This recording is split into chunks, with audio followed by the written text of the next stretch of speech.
இந்த வீடியோவில் high voltage low voltage அதோட இஷ்யூஸ் அண்ட் மெயின்டெனன்ஸ் பார்த்துடலாங்களா. ஃபர்ஸ்ட் சிங்கிள் ஃபேஸ்க்கு ஹை வோல்டேஜ் மேக்ஸிமம் 240 இருக்கணும், லோ வோல்டேஜ் மினிமம் 190 இருக்கணும். 3 ஃபேஸ்க்கு ஹை வோல்டேஜ் மேக்ஸிமம் 430 இருக்கணும், லோ வோல்டேஜ் மினிமம் 380 இருக்கணும். எம்சிபியை பொறுத்த வரைக்கும் சிங்கிள் ஃபேஸ்க்கு 20 ஆம்ப்ஸ், 3 ஃபேஸ்க்கு அப் டு 7.5 ஹெச்பி வரைக்கும் 32 ஆம்ப்ஸ், அதே மாதிரி 10 ஹெச்பி அண்ட் 15 ஹெச்பிக்கு 42 ஆம்ப்ஸ் இருக்கணும். கண்டினியூஸாக கம்ப்ரஸர் ரன் ஆகும்போது வோல்டேஜ் கரெக்டாக இருக்கான்னு ஆம்ப்ஸ் மீட்டர் வச்சு செக் பண்ணிக்கோங்க.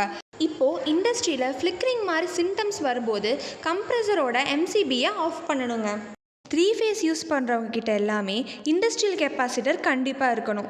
இண்டஸ்ட்ரியல் கெப்பாசிட்டர் வச்சதுக்கப்புறமும் எம்சிபியில் கரெக்டாக லைன் கொடுத்ததுக்கப்புறமும் உங்கள் கம்ப்ரஸர் ஏதாச்சும் மிஸ்டேக் வராமல் இருக்கணும்னா சிங்கிள் காண்டாக்ட் ப்ரிவென்டர் இது எல்லா எலக்ட்ரிக்கல் ஷாப்லேயும் அவைலபிளாக இருக்குங்க. இதை வாங்கி நீங்கள் செட் பண்ணிங்கன்னா ஹை வோல்டேஜ் வந்தாலும் லோ வோல்டேஜ் வந்தாலும் அது உங்களுக்கு ஆட்டோமேட்டிக்காக கம்ப்ரஸரை கட் ஆஃப் பண்ணி கொடுத்துருங்க. அவ்வளோதாங்க.